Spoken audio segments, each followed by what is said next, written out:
L'Iran fabrique beaucoup de drones. Il fabrique des drones très efficaces. Ils sont très efficaces dans certains domaines. Mais l'Iran figure en bonne place sur ma liste de choses à surveiller. Et comme vous le savez probablement, j'ai envoyé une lettre tout récemment et j'ai dit, vous allez devoir prendre une décision d'une manière ou d'une autre et nous allons devoir soit parler, soit régler le problème, ou de très mauvaises choses vont arriver à l'Iran.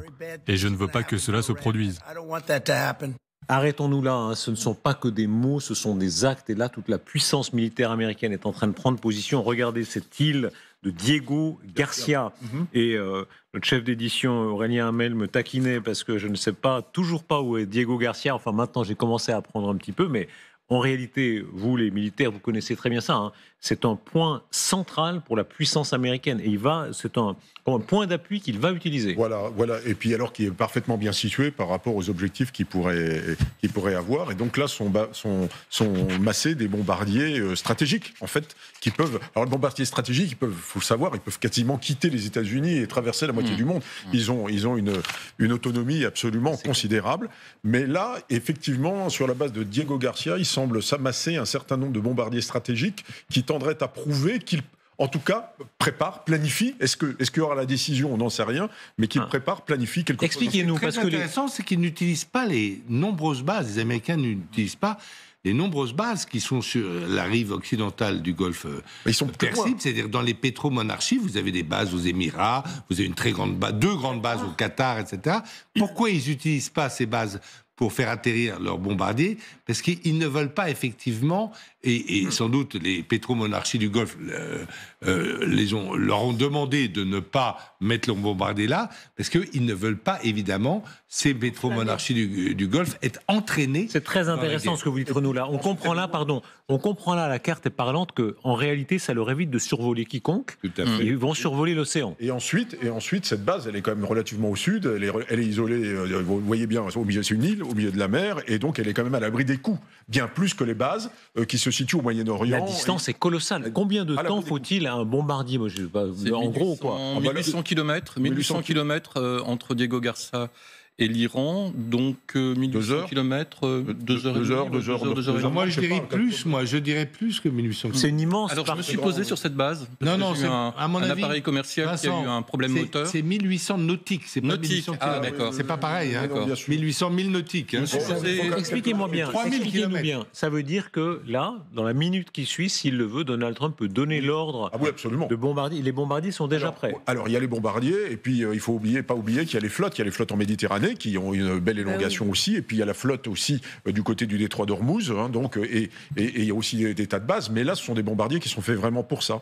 Et donc ils sont à l'écart, ils sont à l'abri des coups, hein, donc eux, ils sont véritablement faits pour les frappes stratégiques. Et dans ce type de frappes stratégiques, il y a effectivement peut-être bombarder les sites nucléaires ou à destination nucléaire iraniens. Béatrice Hadès. Oui, justement, j'ai une question. Les sites nucléaires, ils sont quand même enfouis dans des montagnes. Bien sûr. Ils n'ont pas, à part si c'est une bombe atomique, ils n'ont pas le moyen de rentrer. Alors, ils ont des bombes qui peuvent aller à 30-40 mètres sous le sol, mais de toute manière, moi je l'ai toujours dit, ils n'ont pas les moyens de rayer le programme nucléaire. Aujourd'hui, c'est trop tard. Alors, ils peuvent le faire du mal, ils peuvent le retarder de quelques années, de plusieurs années, peut-être 5-10 ans, c'est possible. Mais de là à l'éradiquer, je crois que c'est impossible. Ils peuvent quand même pénétrer assez en profondeur dans le site d'enrichissement de Natanz, qui est très connu parce qu'il est très enfoui, mais il est très connu aussi parce qu'il est sous les caméras de l'AIEA, parce que les Iraniens jouent le jeu de la non-prolifération nucléaire, encore aujourd'hui, n'est-ce pas? Les caméras sont toujours... Et donc, ils ont des bombes. Vous vous souvenez du bombardement du QG de Nasrallah? Nasrallah pensait qu'il était inatteignable, et ben la bombe est allée l'atteindre. Ceux-là sont plus enterrés, hein, mais ils ont des bombes qu'ils sont capables de faire. Ils leur font des dégâts, c'est sûr. J'ai une question. Mais de là à éradiquer, ça risque de les conforter dans l'idée d'aller beaucoup plus loin. Je rappelle qu'il y a une guerre américaine, ils iront tout de suite. Il y a un autre détail technique, c'est que les architectes iraniens, en fait, ont bâti les sites en millefeuille, c'est-à-dire que la bombe à perforation qui va toucher en fait la première partie, tout va s'effondrer en cascade, et donc va bloquer l'accès d'une seconde ou d'une troisième frappe. Donc, il est très fort, Vincent. Là, c'est vraiment le. Non, mais ce sont les Israéliens qui ont repéré ça. Ouais, donc en fait, les architectes iraniens sont très forts. En fait. Parce qu'en fait, il y a une première frappe de perforation pour entamer déjà l'enceinte, la structure, et ensuite 2, 3. C'est ce qu'ils ont fait avec Nasrallah d'ailleurs.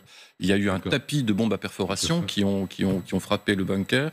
Et donc les architectes iraniens ont fabriqué en fait un espèce de millefeuille, et tout s'effondrerait et empêcherait en fait les perforations supplémentaires. Ah oui, l'éboulis, et ça a une protection. Tout à fait. L'éboulis serait une protection. Trump est-il en train de préparer, en réalité, quand on met bout à bout toutes ces informations militaires, les propos, mais des fois, vous le rappeliez, Trump tenir des propos qui ne reflètent pas forcément sa volonté immédiate. Il sait aussi parfois crier plus fort que ce qu'il va faire réellement. Est-ce que là, c'est écrit qu'ils sont en train de préparer une opération? Oui, ils sont en train de préparer une opération, ce qui ne veut pas dire qu'ils vont la déclencher. Voilà. Mais la planification opérationnelle, elle existe. Ça paraît une évidence absolue. Est-ce qu'il est vrai que ces bombardiers sont tellement furtifs que réellement personne ne peut voir où ils vont? Oui, ils sont très furtifs. Ça fait partie des bombardiers les plus furtifs du monde.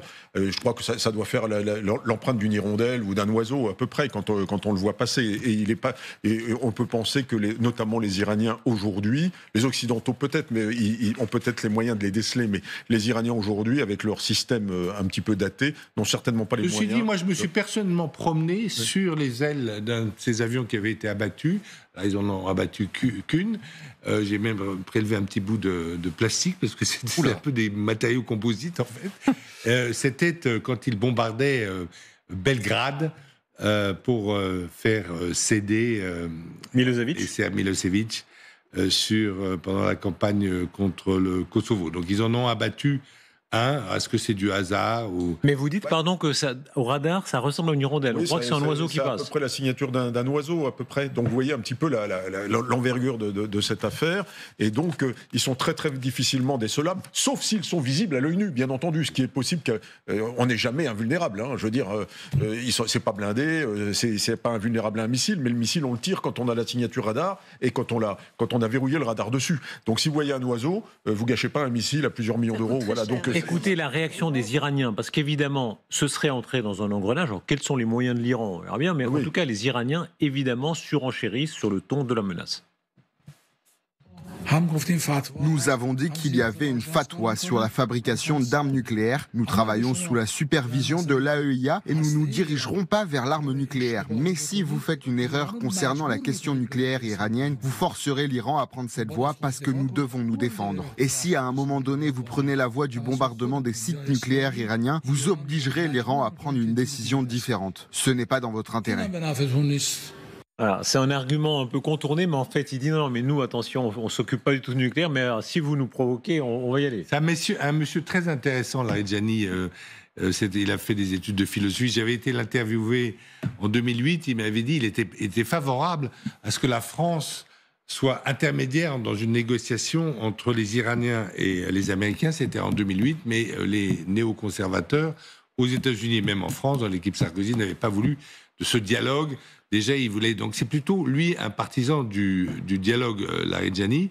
Mais le guide est très opposé à ce dialogue parce que il est vrai que Trump est revenu sur la parole américaine puisqu'il y avait eu un accord le 14 juillet 2015, un accord avec d'ailleurs tous les membres importants de l'ONU, les Européens et les Américains, et les Russes et les Chinois, que Trump est revenu. Mais je pense que les Iraniens, quand même, ils sont assez faibles. Ils ont montré qu'ils n'étaient pas capables, ils avaient perdu le match vis-à-vis d'Israël et qu'ils seraient bien avisés de voir, en tout cas, d'accepter, d'ouvrir, en tout cas, des négociations. Cela peut-il être un motif de séparation entre Trump et Poutine? Il faut lire ce que dit ce soir le ministre des Affaires étrangères russe, vice-ministre des Affaires étrangères, Ryabkov.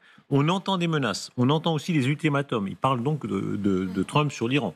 Nous considérons que de telles méthodes sont inappropriées. Nous les condamnons. Les conséquences de cela, surtout si les frappes visent des infrastructures nucléaires, pourraient être catastrophiques. Est-ce que les Russes, là, peuvent, irriter Trump en disant « nous, on est quand même les copains des Iraniens ». Non, mais les Russes n'ont plus d'alliés. Ils sont de moins en moins d'alliés. Donc, l'Iran est leur seul allié. La Turquie est en train de se débiner. Alors donc là, ils sont paniqués. Il leur reste les Chinois quand même. Hein, oui, mais les Chinois, ils sont prêts à les croquer tout crus. Dès qu'ils vont faire l'erreur de continuer leur bataille, ils vont se être croqués. Enfin, Wang Yi était à Moscou hier. Oui, mais enfin bon, les Chinois vont les croquer. Donc là, l'Iran est important et ils n'ont pas envie de le voir en déliquescence. Cela dit, est-ce qu'il y a réellement un danger ou au fond la puissance américaine est telle mais non, il faut exprès de leur montrer flex your muscles. Et puis, ils vont rien faire du tout, j'espère. En tout cas, je pense que franchement, c'est plutôt pour leur montrer qu'il faut qu'ils coopèrent. Alors, vous dites j'espère, mais l'Israélien, par exemple, eux espèrent le contraire. L'Israélien aimerait que définitivement la menace nucléaire iranienne soit détruite. Mais comme vous le dites très bien, monsieur, c'est impossible. Et on peut penser que la menace iranienne existe. Comme le Renault l'a dit, en 2018, Trump est sorti. Et ce qui fait qu'aujourd'hui, ils ont enrichi plus de 5 tonnes d'uranium à plus de 60%, entre 60 et 80, et alors qu'il faut 85 à 90% pour faire de l'uranium militaire, c'est-à-dire 27 fois ou 27 à 30 fois supérieur à ce que l'AIEA leur permettait. Donc je pense qu'ils ont aujourd'hui l'intention de devenir une puissance nucléaire parce que c'est la seule manière avec laquelle ils seront respectés demain, de la même manière que Kim Jong-un est respecté en Corée du Nord, alors que c'est un petit pays insignifiant. Est-ce qu'il est vrai, moi j'ai souvent entendu ça, est-ce que c'est vrai que les missiles iraniens peuvent aller jusqu'en Europe ? Non, là je crois pas. Non, ils ont des missiles à portée intermédiaire. On ne le fera jamais. Oui.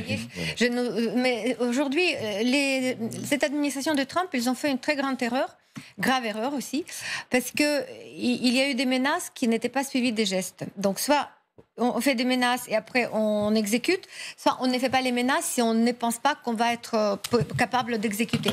Et ça donne, vous voyez, c'est comme si avant il y avait au moins un repère, c'était les États-Unis. C'était le pays le plus puissant. Et les dictateurs, les voyous, les États voyous regardaient les États-Unis un peu comme ça de côté, en disant bon, on ne va pas aller trop en avant parce qu'il y a toujours la force américaine qui peut s'abattre sur nous.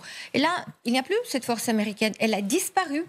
Il n'y a plus cette vraie menace. Ça fait un peu n'importe quoi. On menace Panama, on menace Canada, on prend carrément dans les mains et on serre et on embrasse bientôt Poutine.